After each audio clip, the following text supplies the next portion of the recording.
That's not very much to go on. Let's try and find something that shape then. And it could be on either map. Well, there are lots of things that are this shape, but we need something that presumably fits with this orientation as well.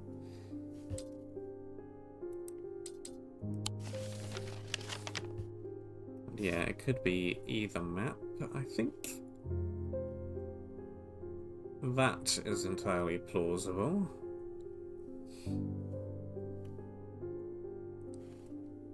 It is exactly the right orientation and shape and size.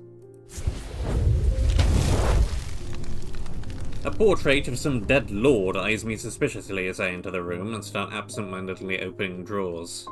The room is cold and austere, and I'm about to leave when I spot a crate under the chest of drawers. This could be something.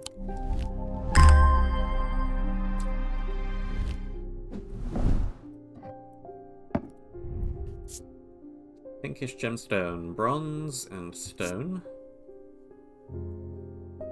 Now the bronze bit is warm, the rest is cold.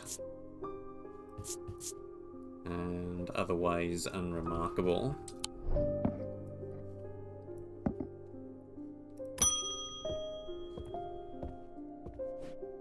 Not sure about this fog today.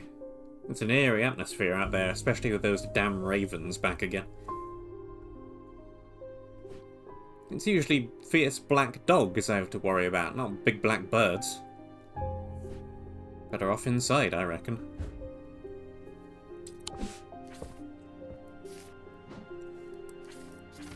Post! The triangle has intrigued me ever since I first heard about it as a young boy. What caused the pine trees to grow like that? Did someone plant them? I know you'll at least have heard of it, but did you know this? I calculated the exact center point, and there's a small clearing there. It can't be a coincidence. What's more, there's a certain energy about it, not entirely welcoming either. I wonder if you might take a look for yourself. Thomas Pope. And Hamish. Alright, well, I know exactly where that is already, because I pointed it out earlier. That is up here. Sure enough, as I approach the centre of the curious triangular copse at the heart of Heathwood, I come across a clearing. A tree that's been split into two stands in the centre. Sunlight breaks through and I take a deep breath of cleansing pine and earth. Almost immediately, I'm struck by a sense of ominous power, and my intuition tells me there's something unusual here at the heart of the wood. I examine the broken tree and notice some strange markings carved into the trunk. Heart beating faster, I spot something else engraved in the wood. 3 pendants arranged in a triangle shape.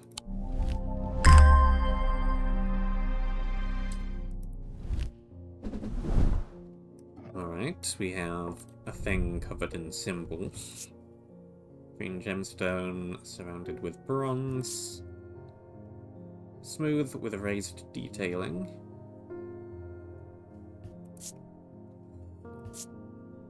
Otherwise appears to be benign. And we got 2 hands. One made of bronze with a turquoise gemstone. The gemstone is polished, the bronze is hard and cool. Otherwise unremarkable.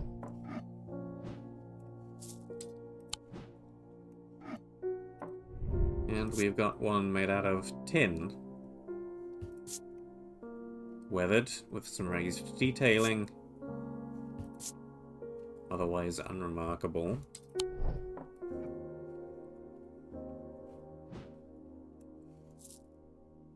Put them all up together. It's been many years since I performed the rite of red knives, but I can still remember every step. I'll do it one more time before I die, if I could only get my hands on an Orford spire. I tried that place in Arnside and they sent me here.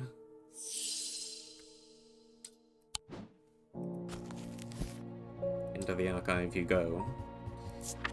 Orford Spire. During the Rite of the Red Knives, an Orford Spire is fully submerged in goat's blood for 9 days and 9 nights. When performed correctly, the strength is said to impart vitality and clarity of thought, though perhaps not for the goat. Okay, it's got something with 2 prongs that stick up out of the liquid.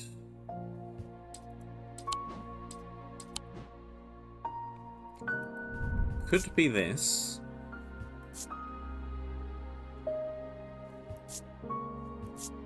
This is the thing that is covered in blood, has an energy about it.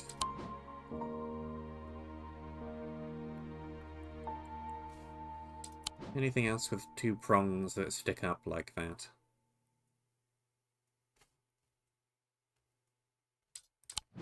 And that I don't already know what is.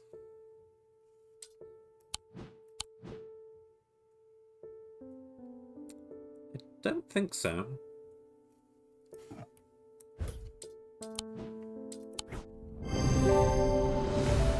That was indeed it. 2 of the points of the item are visible in the sketch, and close inspection reveals dried blood. Yes, yes.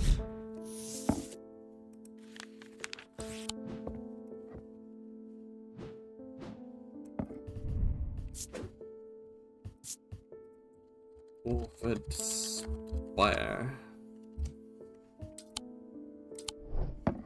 Doesn't look much like a spire.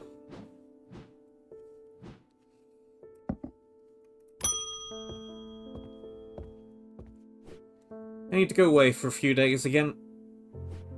The Order of the Black Veil will have the information I'm looking for. They seek to understand the world beyond death, drinking an elixir that sinks them into a deep trance. If I'm right, they may be able to shed some light on these events. The only problem is, I burned that bridge long ago. Could you hand me that guise of Lillian? It won't be the first time I've used one to get around their hatred of me.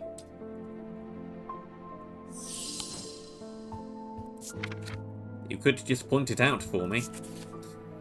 These items can allow the bearer to pass unrecognized. Can be used for any length of time. The wielder, if used for any length of time, the wielder can begin to lose their sense of self. Remains of bygone creatures have been used in thaumaturgy for ages, from petrified teeth and bones to trilobites, ammonites, and devil's toenails. A guise of Lillian is one such item that makes use of this ancient source of power. I think I already know what that is. That is the stone with the thing embedded in the top. Has an ammonite fossil embedded into it.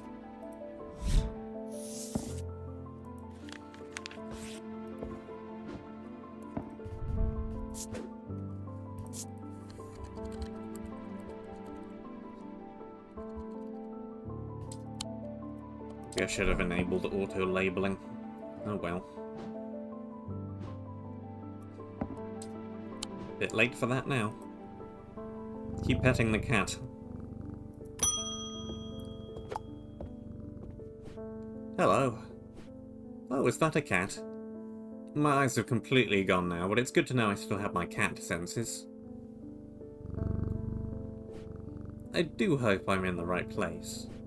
My daughter told me about a shop that specializes in unusual items. My life's joy has always been painting. Without that in my life, I'm afraid I'm at a bit of a loss. I know I will never see again, but is there anything in your collection that might help me paint again? I feel a little foolish for asking.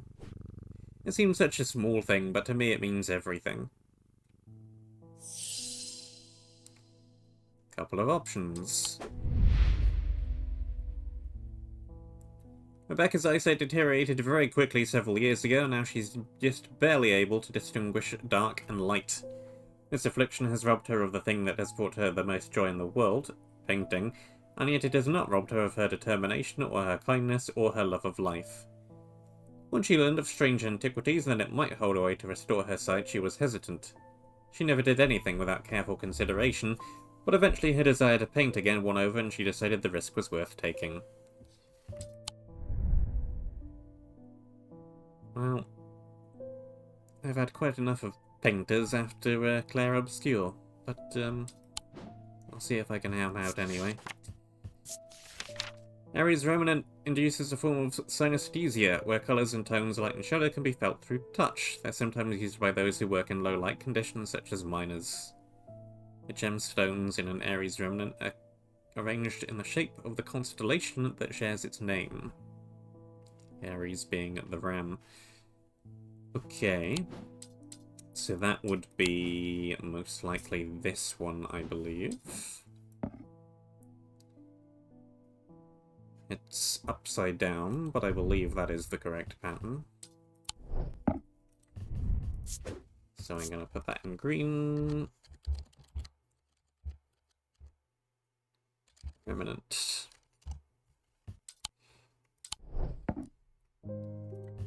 Spelt incorrectly. Better. Or a spirit eye.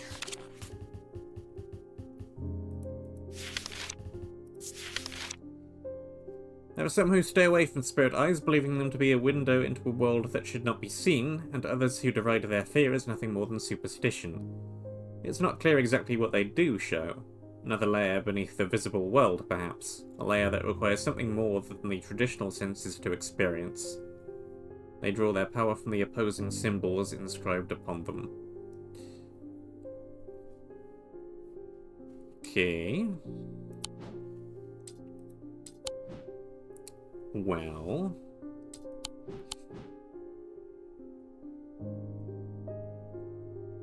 things with symbols on them.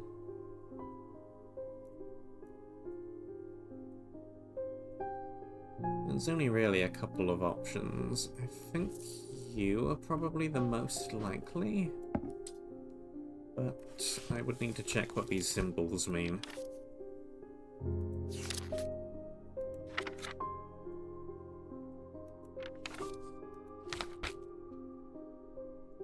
Heat. Cold.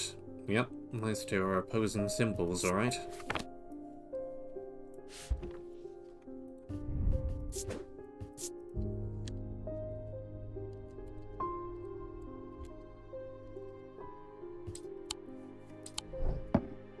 And...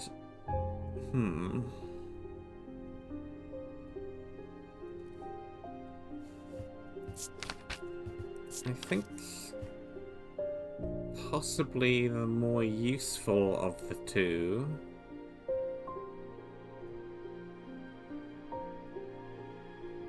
or at least the one less likely to go badly wrong, is this one.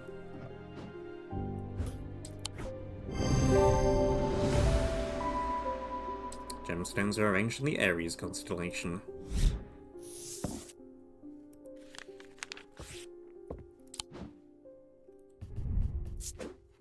Confirmed.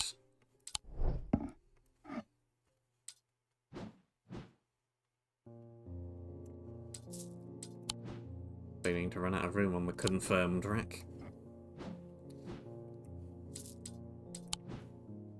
Much confirmation.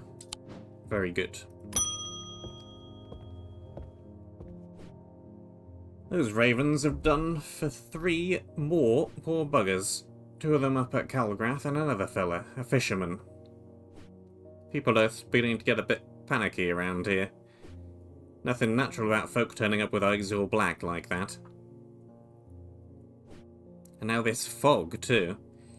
With the nights drawing in and me working late, I refuse to walk down Holbrook Road without so much as a lantern. I had something nice and bright in mind. Sunbond. Small and lightweight, designed to be carried discreetly, and made of a non-precious metal of some kind housing a gemstone of light. They carry the warmth and light of the sun, a brightness that can pierce the darkest gloom. Gemstone relating to light. Probably amber.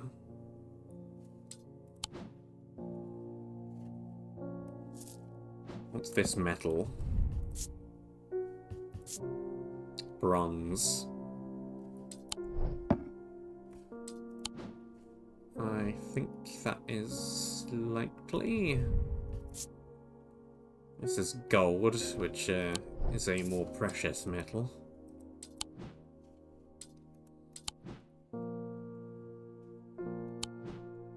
And there's nothing else that has the kind of gemstone that I would expect to see.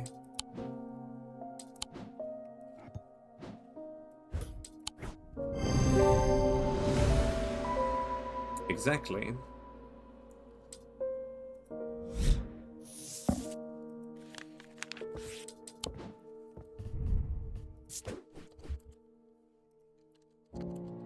Sunbond.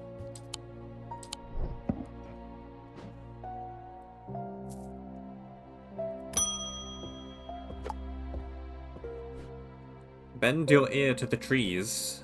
Hold your palm out to the wind. The ravens can feel it. Can you? Something is stirring.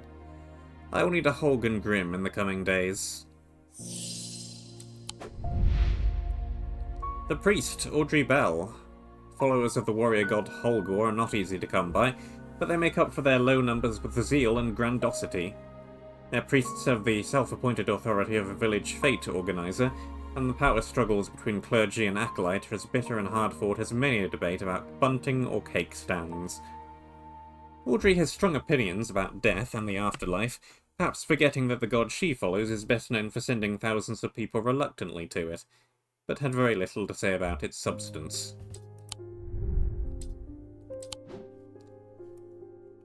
Well, the book can go away. That one. H.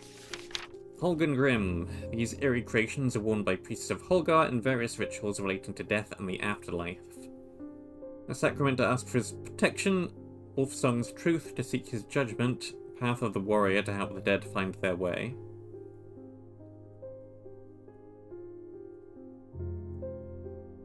Okay.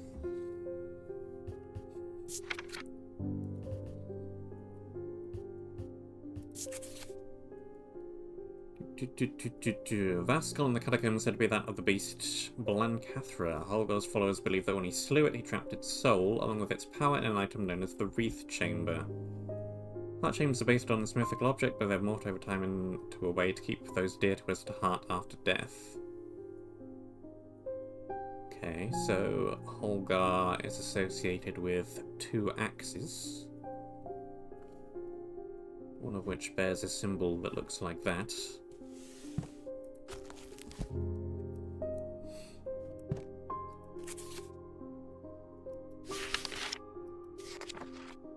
Fear.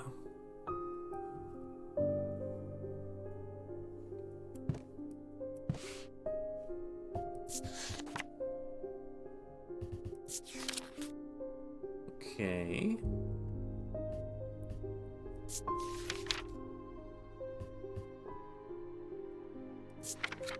Sacrament. Wolfsong's truth. Path of the warrior.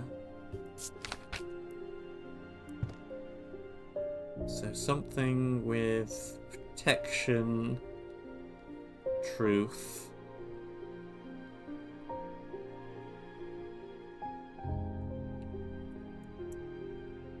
Maybe fear? What path of the warrior be?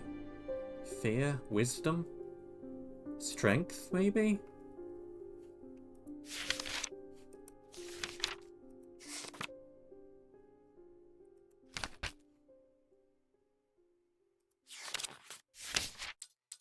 Well, let's see.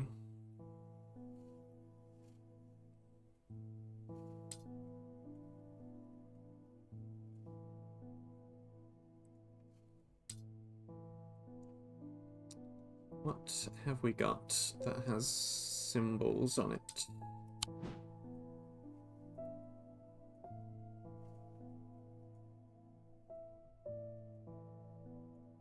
We got the thing that I think is protection against insanity, still.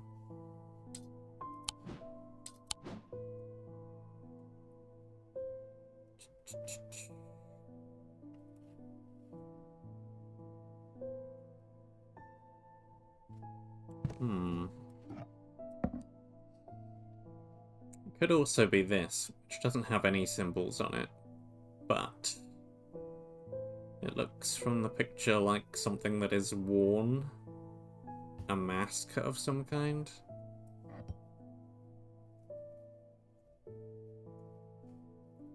Which would make it this.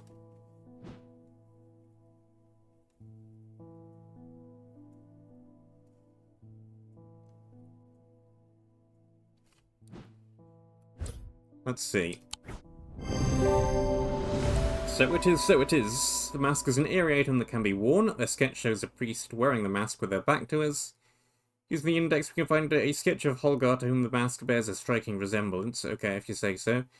The gemstone is Vivianite, a stone of death. Aha.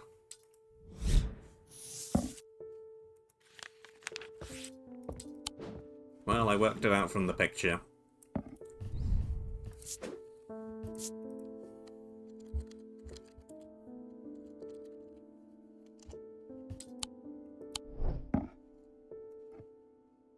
Gotcha.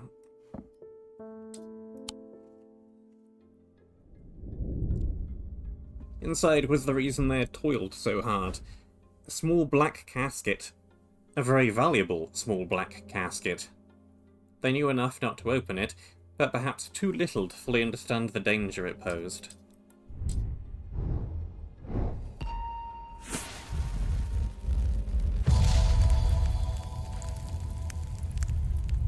Why, I do believe it's a set of stairs.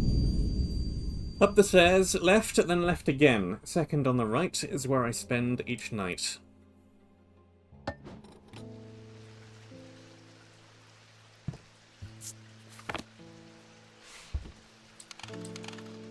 Okay. That is going to be somewhere on this map.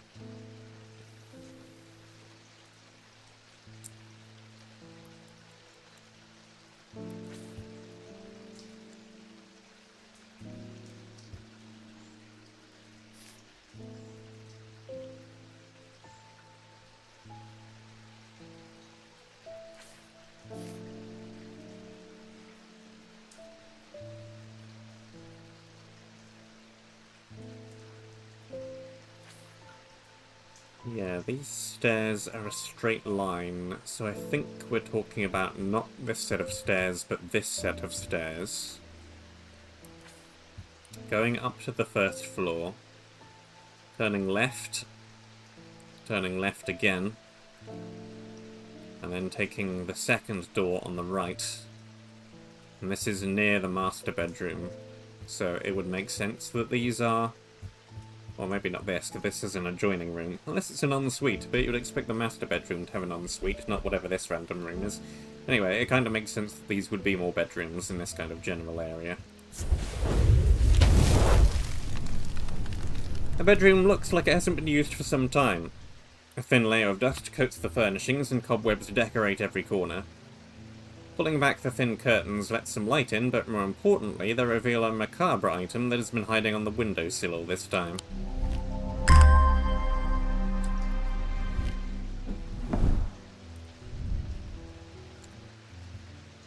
Are they real severed fingers? Surely not. With a gold snake ring and a wooden stand. Hard and worryingly sharp. Leathery. Hard and somewhat rough. Polished wood. Doesn't smell of anything. Makes me feel uneasy. I can go with the other thing that looks kind of similar, but is made out of, I think it was stone, clay, iron. None of the above.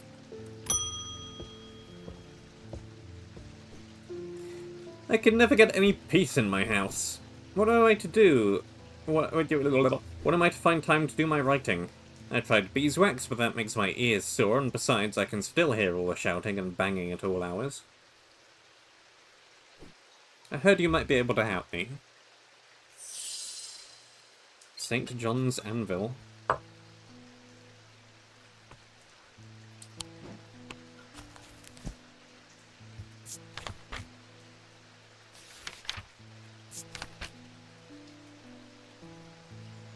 These items have much in common with the St. John's poppy plant of the same name, which I believe was in strange horticulture. I vaguely remember that name. A fact reflected in their designs. They have quite different uses, however. Whereas the plant helps to overcome deafness, an anvil will dampen sound. They can even be tuned to filter out certain noises but allow others to be heard still.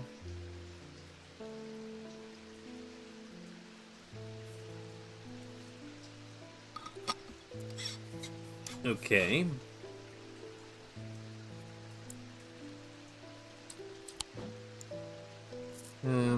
This has a similar leaf shape. Sounds are muffled in its presence.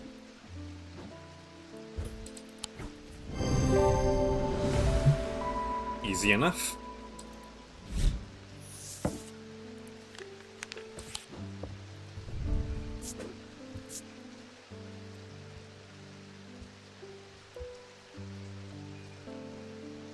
I wonder why it's called an anvil. It's nothing like an anvil.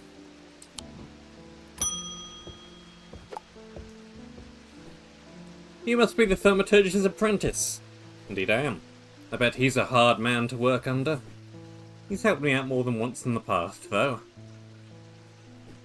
And speaking of the past, my eye has been aching again lately. That can't be a good sign. I'd be willing to make a fair trade for an Alva stone if you have one.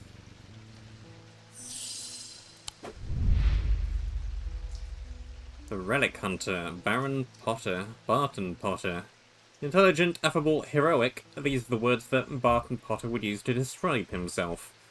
Irresponsible, impulsive, and foolhardy are some of the more tasteful terms that those who have dealt with him might use. One thing is not in dispute. He knows how to track down objects, and he certainly knows their worth. He's also no coward, and he bears the scars to prove it. He's one of the few who have ventured into the depths of the catacombs and lives to tell the tale. And tell the tale he does at the slightest provocation.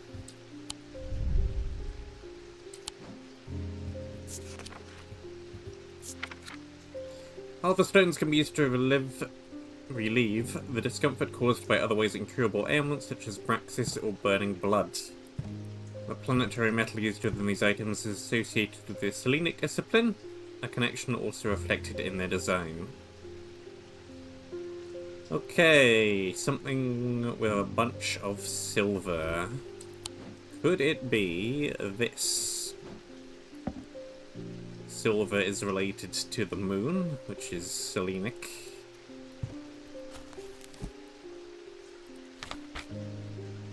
Of the moon.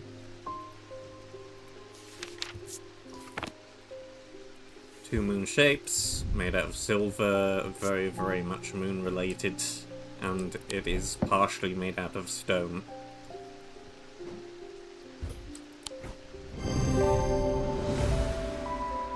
Indeed.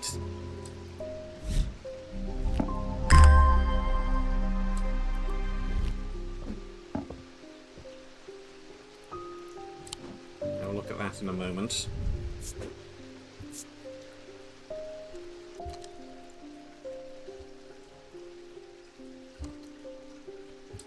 One Alva stone. Incorrectly spelt. E. I need more room. You, go over there. You, go over there. You, what are you made out of? Gold, with the blue gemstones. 3 of them, and 3 holes. A silver ring. It's warm. And otherwise unremarkable.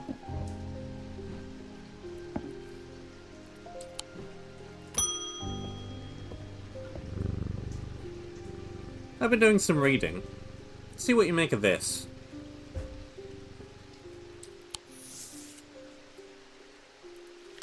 Ambra. That fisherman they found yesterday had been up at Wyatt Beck, so I'm going to see if I can find anything out there. Here I go again, sticking my nose into trouble because I don't seem to be able to listen to that little part of me that says, go put the kettle on and let someone else deal with it for a change.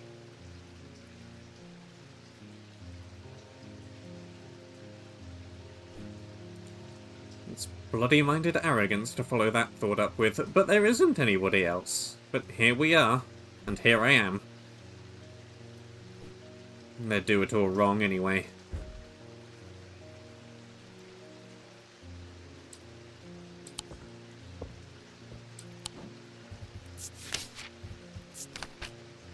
Ambra. Items cause mental fog, a withering of intellect and thought. They're slow to work, requiring several hours to have any effect.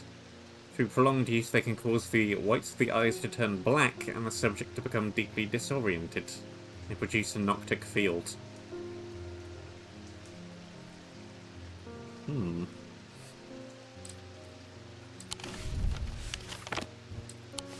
And you went off up to...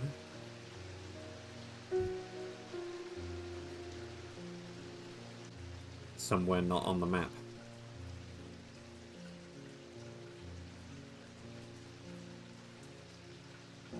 There is no Whitebeck. So I guess I can't follow you there. Oh no, there it is. It's a river. Well, there are several places nearby. Oh look, it's strange horticulture.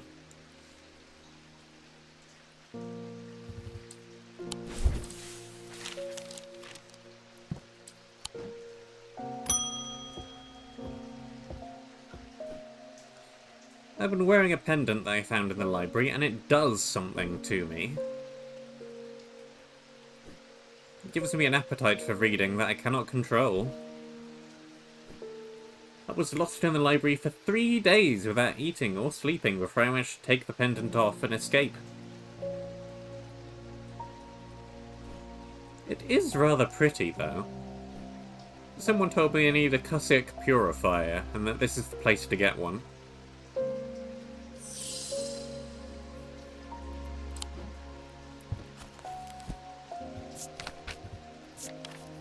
Small topaz gemstone known as the Eye is placed in a strong-smelling liquid, usually some potent barley spirit or vinegar.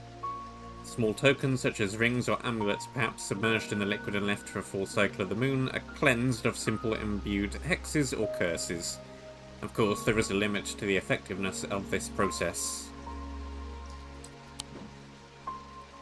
Well, I have a bottle that I know has vinegar in it. Can't really see if there's any gemstone inside or not.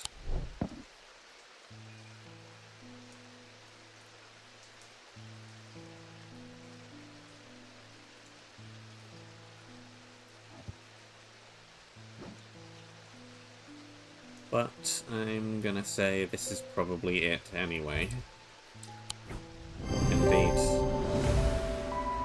Figured that out way earlier. And we know there's something in there.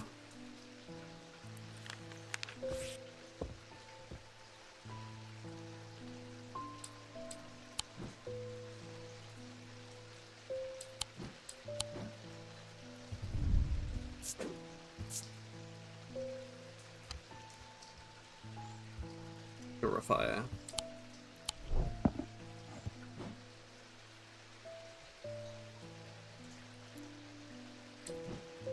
Put it over there.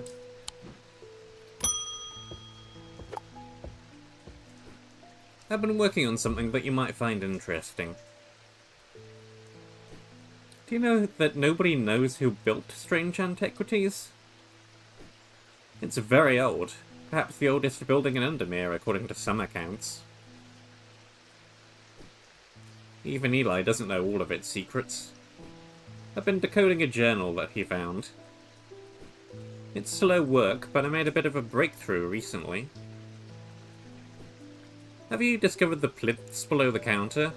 I have. I've learned that they can be used to access the shop's hidden depths. And this journal holds some sort of the keys. It's something I discovered late last night. Let's see what you make of it.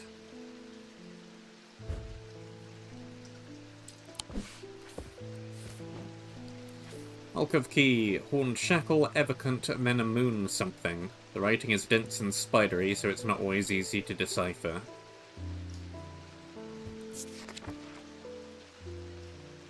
moon something. Well, the only moon something there is this Moonstone Guardian. For the banishment of Hobsphere and Noctic Sight, tend to take the form of a comforting guardian.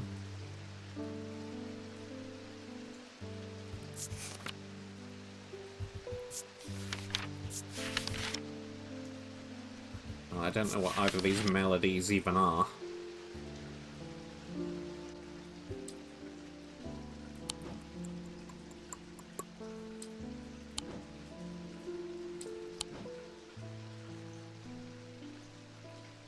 But okay, Horned Shackle. Epicant. And something else. A Comforting Guardian.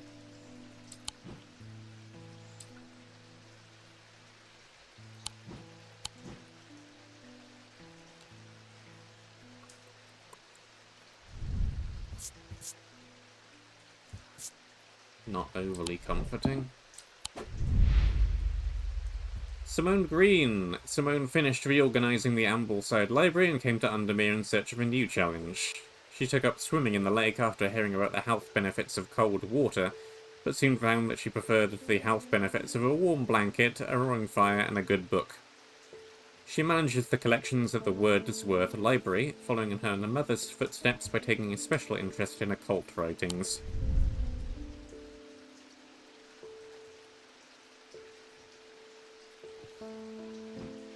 Well, this is a lot of protection, but it doesn't look like anything particularly comforting.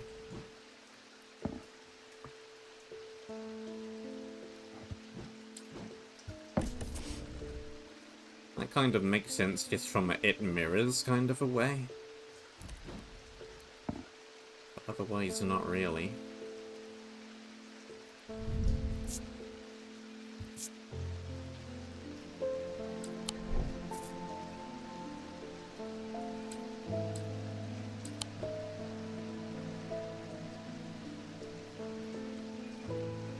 Could it just be something otherwise related to the moon and not something called the moon, of course, but that doesn't seem to be the case.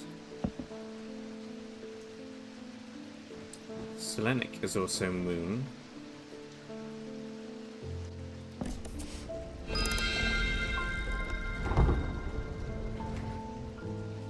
Aha.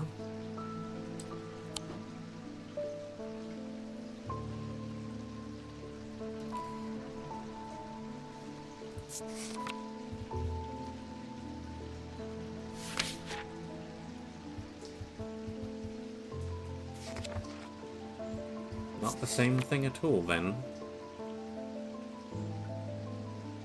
Or maybe it is.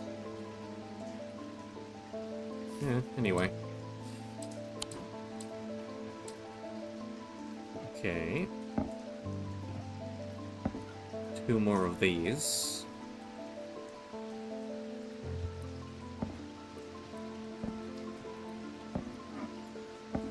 And a bunch of mugs.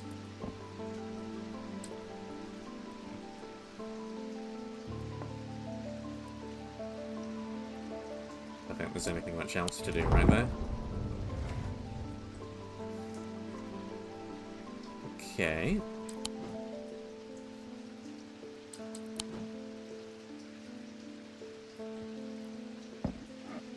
What have we got here? Big green gemstone surrounded by dark wood. Polished wood stand.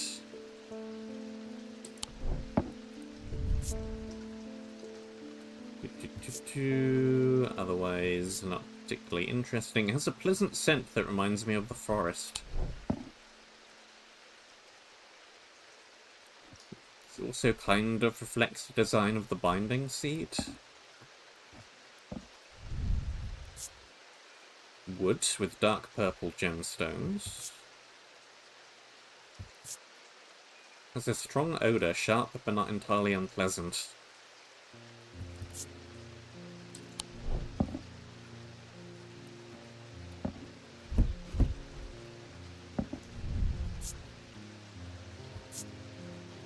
wood, oak with gold paint. Engraved. Has a sharp aroma. And then an identified kind of wood. Hard and somewhat rough. Another sharp aroma.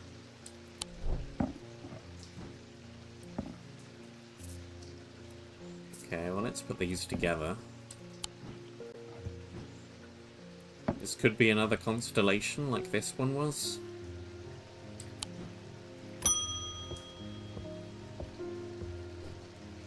After years of working in a thundering mill, I'm afraid I'm quite deaf now. I've tried a St. John's poppy, but I'm looking for a more permanent solution. I would love to be able to hear my niece's laughter. Hearing charm. Pardon? Whoop, don't shut the book. How many? Yeah, we're still missing one wooden thing before I can deal with that. Simple trinket that amplifies sounds were generally used by the hard of hearing. They are a curiosity that can be enjoyed by young and old alike. And of course, they have more devious applications too, making it possible to eavesdrop on private conversations. Take the form of animals known for their hearing.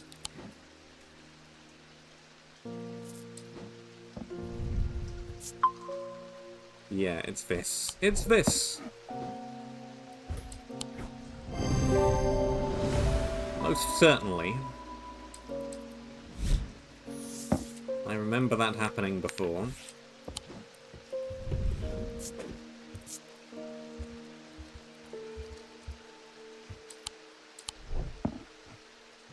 Get it, got it good.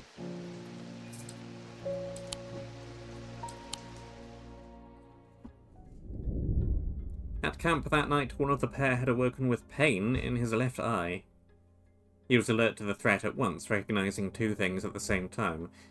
One, a part of his mind was not his own, and two, the casket wanted to be opened. Well, I know of somebody who lost their left eye. I wonder if it's the same person. What is this shape? Ah.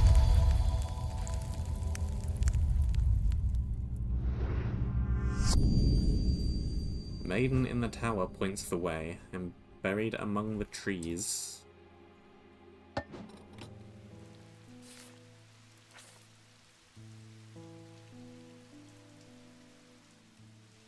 Alright, it is day 7, so it is. And I just took a click. I just clicked. Click. I just took a quick glance at the game's achievements, and, brilliant. Good cat. Right. The maiden in the tower points the way. I am buried among the trees. Okay. Do we know where Gleaston Castle is on the overall map?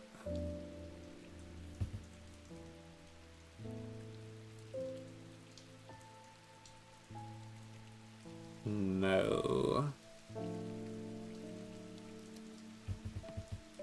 Okay.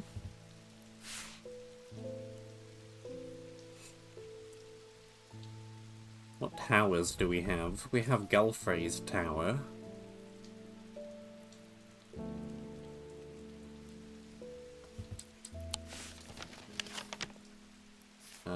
We've got Hardwick Tower.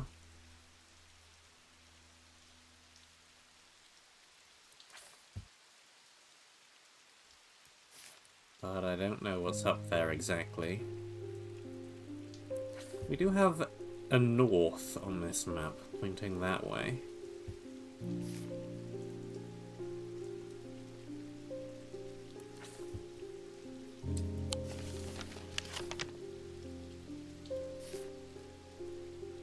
Do we have... Where's 22? Over here.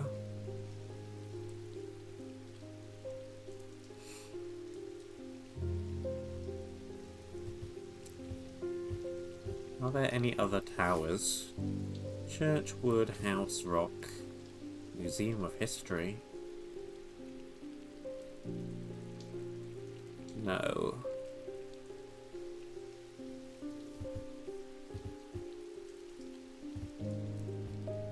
I could just try and check this tower.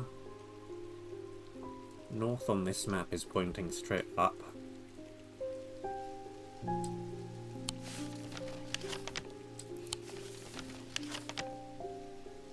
Castle definitely doesn't appear on this map, does it? No.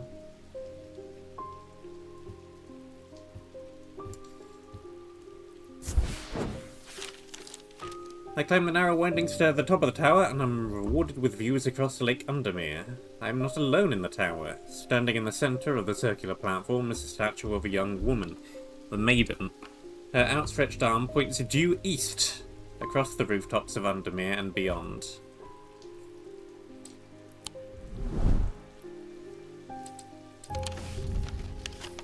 Okay. So, if we're pointing directly to the east, it ain't up here.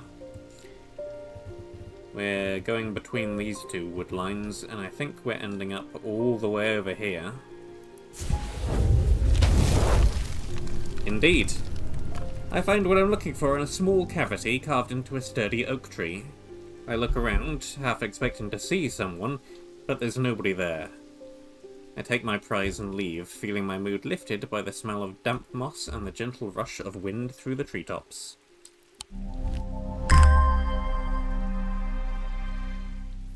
Okay. Another roundish thing with gemstones. We have several of those.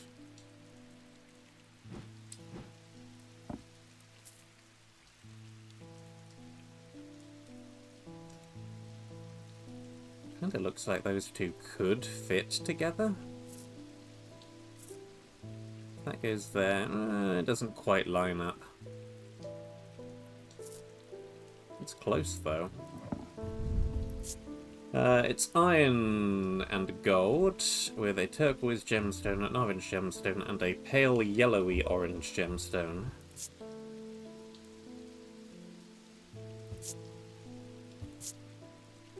Otherwise, pretty unremarkable.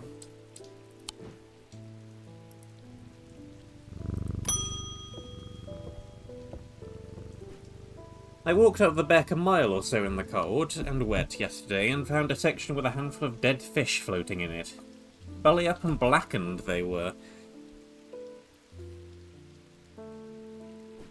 I'm not sure what to make of it, but I don't like it.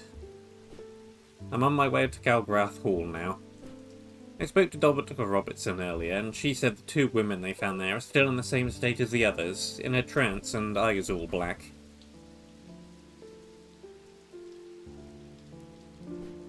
Before I go, Anna Byrant asked me to drop this off. It's a letter that I've failed to put down on the counter. Maybe it fell on the floor. When we were kids, we used to explore an abandoned house on the lakefront. We'd take a boat out to the northern tip of Naylor Island and row across from there. You know the one I'm talking about. Second from the left in the row of 4. I found myself outside its door 3 days ago, and I went inside for old time's sake.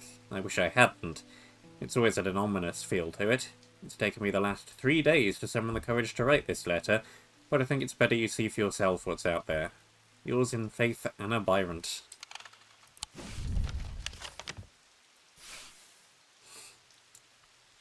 Okay.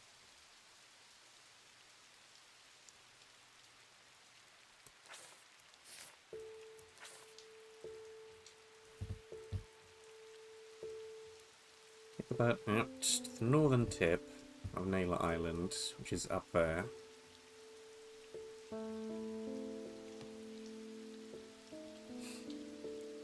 Second from the left in the row of 4 would be this building.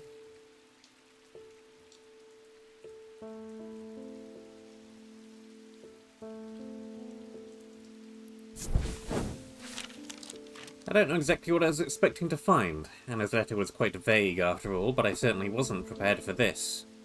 In an alcove of the house, peering out through loose mortar and crumbling brick, is a macabre shrine of sorts.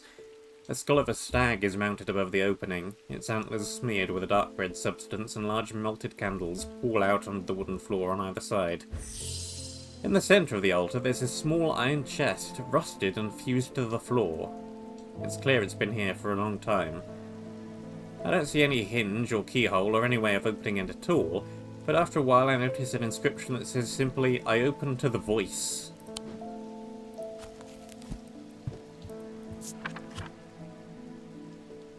Do we have any such voices currently?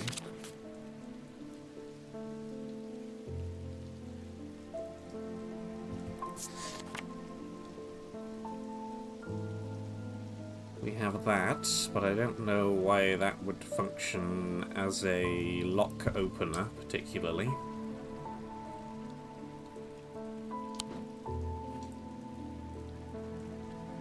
Worth a try, though, hey?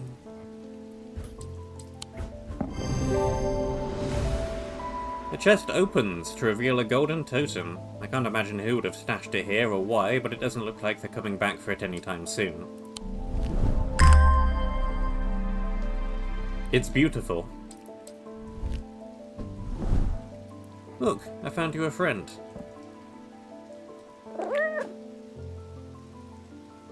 Rude.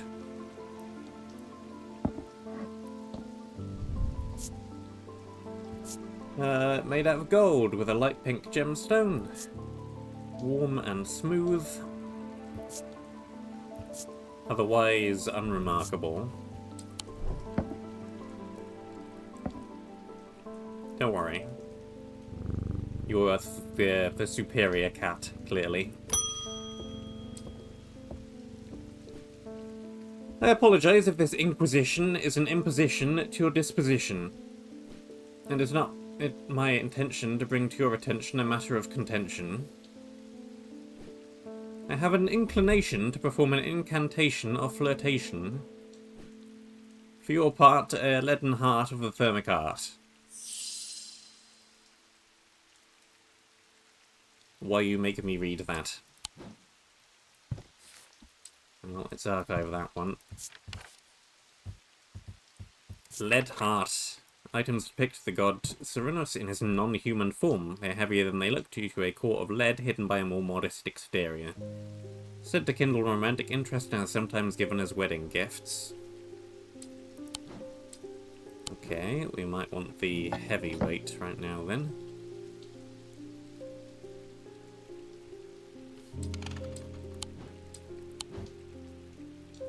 And we're looking for that guy.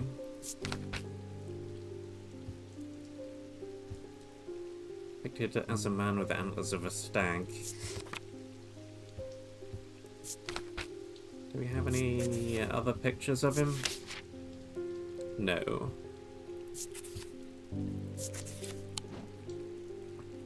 So let's see. It could be this. Oh yes.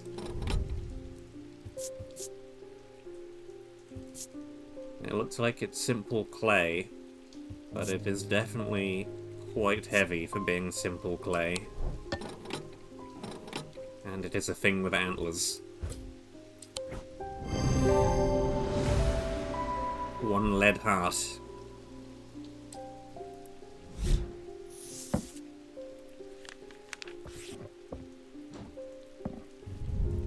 Label him.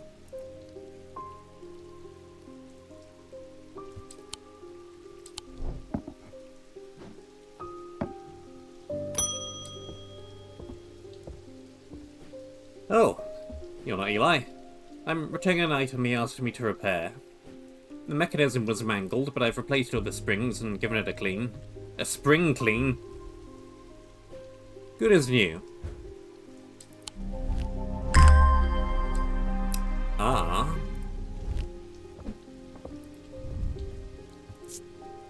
Gold with a black gemstone. Smooth.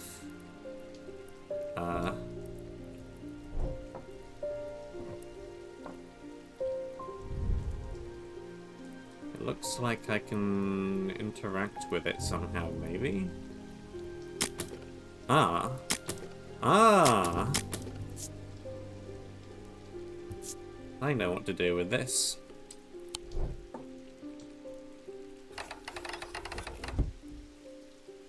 Right, let's see.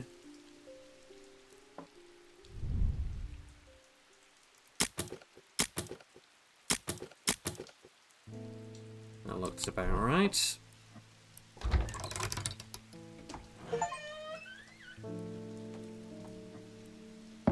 We got a thing, and we got a thing. On curses and their effects.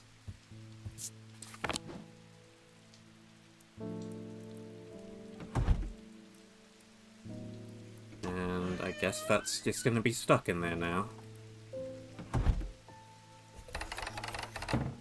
Cool. Some kind of green organic material surrounded by wood with a handle. The organic material is hard, the wood is thin and delicate. It sounds hollow when tapped.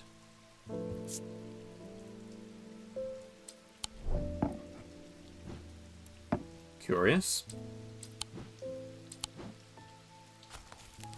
On curses and their effects. Blackheart. Braxis. Breath of Lyra. Burning Blood. Organ's Insanity. Noctic Sight. Sapphire Curse. Torment's Paralysis. Only 4 things. Put it away with the other books. It wasn't my intention to leave you unattended for this long, but I'm afraid I'm going to need to rely on you for a little longer.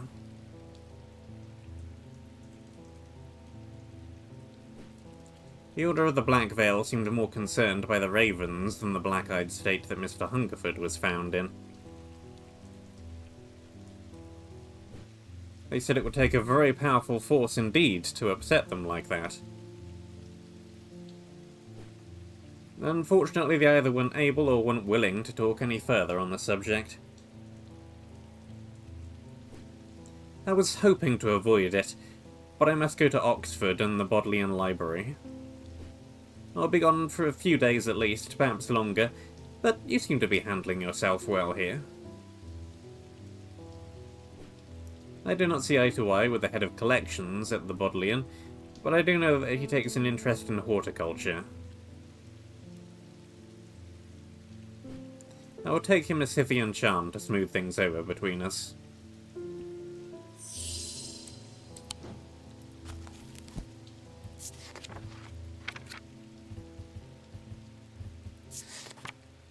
Carved out of wood, but the more powerful designs make use of the planetary metals, no two are identical.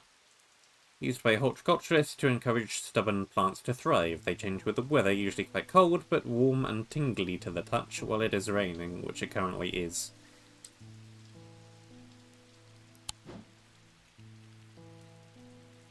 Okay.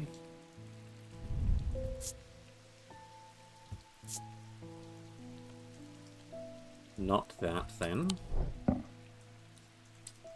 So it could be wood, or it could be a metal of some kind. Cool and smooth.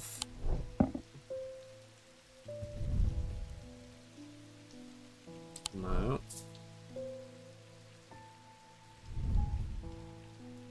Warm and vibrating with energy. And made out of metal. It could be that.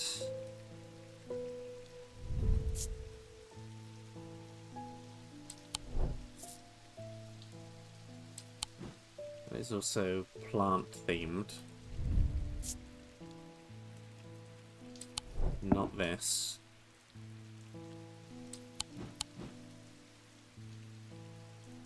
I suppose you want a plant. I can give you a plant.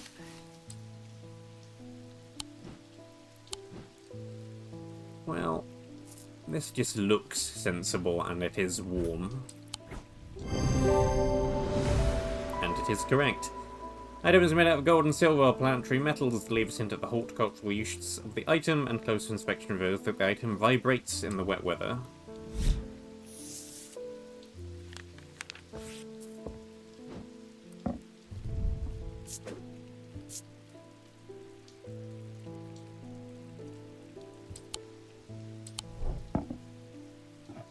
Very good.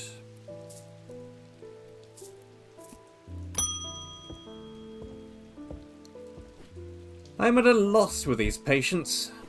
They aren't responding to anything I've tried so far, and I haven't been able to find anything in the literature that fits their symptoms.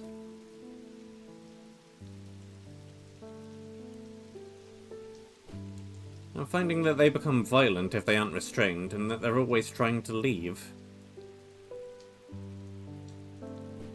If nothing else, Dranthium tea from a restful Merva might get a moment of lucidity out of them. But if you've got any ideas, then I'm all ears.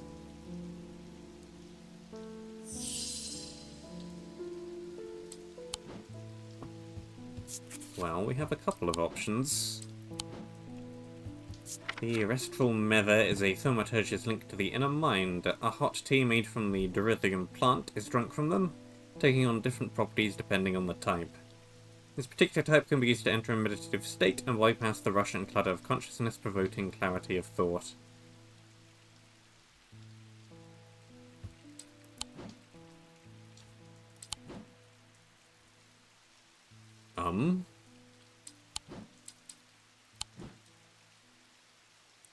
Well, I see that it's in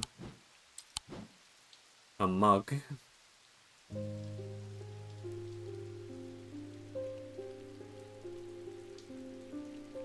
Yeah. And it's got the handle on the front, so it's probably not this one.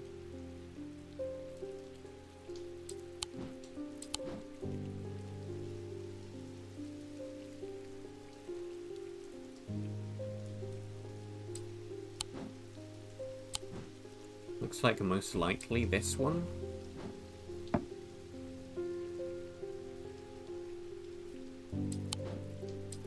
Maybe. Yeah, and it doesn't have the extra prong coming out of the bottom of the handles that this one does.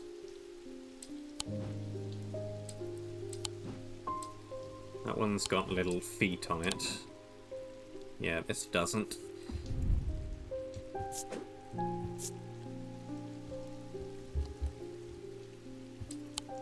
So we could go with that. Or a witch's finger.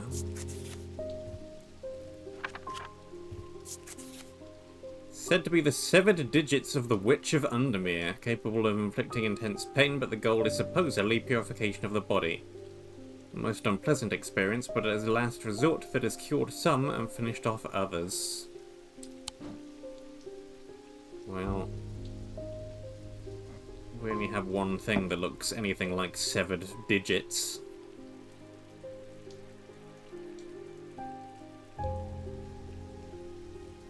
High Green Church.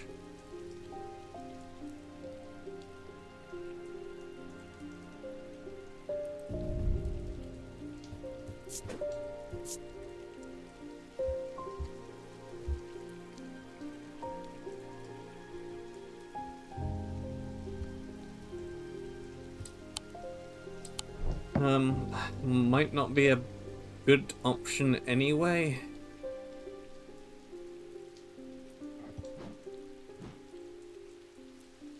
Because it sounds like it might also just kill them. I think I'll go with your idea.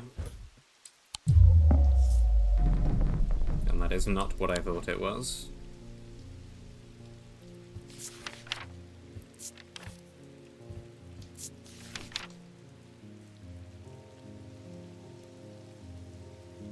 Okay. I am absolutely wrong.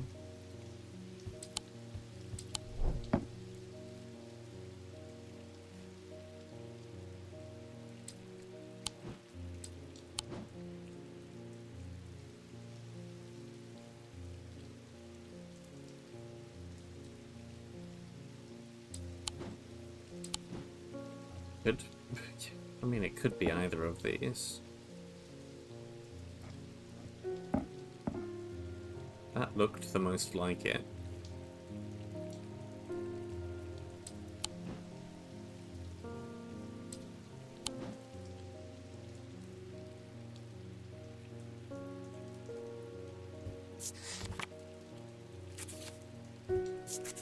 I could also take a wander off to the High Green Church. See if I find anything there. Which is up here. Since it's had a mention, why not? The church is old and the roof is in need of repairs. Moss and lichen add splotches of colour to the otherwise grey exterior. I wander around to the back of the church where an old yew tree stands. Its gnarled branches scratch gently against faded gravestones in the breeze. The pastor strays into my moment of quiet reflection and imparts some local lore.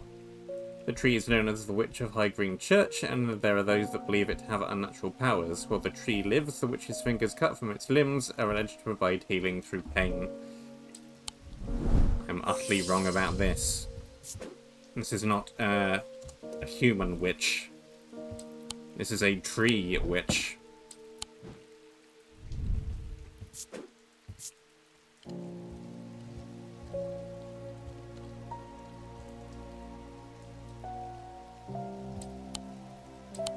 Which is gonna make it that. I added an extra S, but never mind.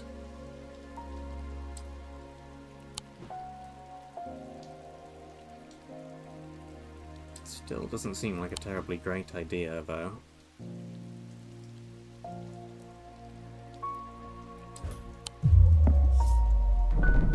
Not that.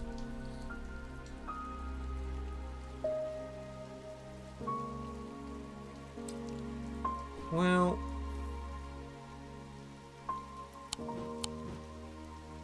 I don't know what the mug you're after even is. Because I'm not even convinced it's the third one of those.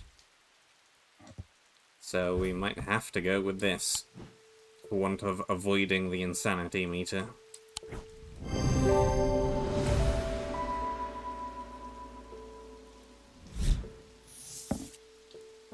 Small item known as a bones guard can blah blah blah blah blah. I'll read it when it becomes relevant.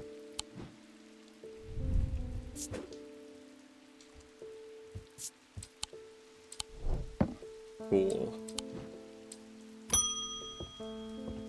And we'll see what becomes of that. I've come to thank you for sharing the wonder of the Ares Remnant with me. It has changed my life. I'm still getting to grips with it, but already I'm feeling my way back to painting again. Thank you. Glad that worked out. He knew what he had to do. Without hesitating, he took hold of his diverging hook and used it to cut away the infected part of his mind before it could spread and consume him entirely.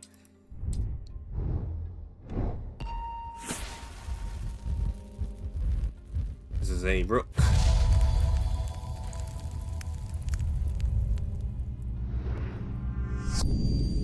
I'm closest to the sunset, but furthest from the sunrise.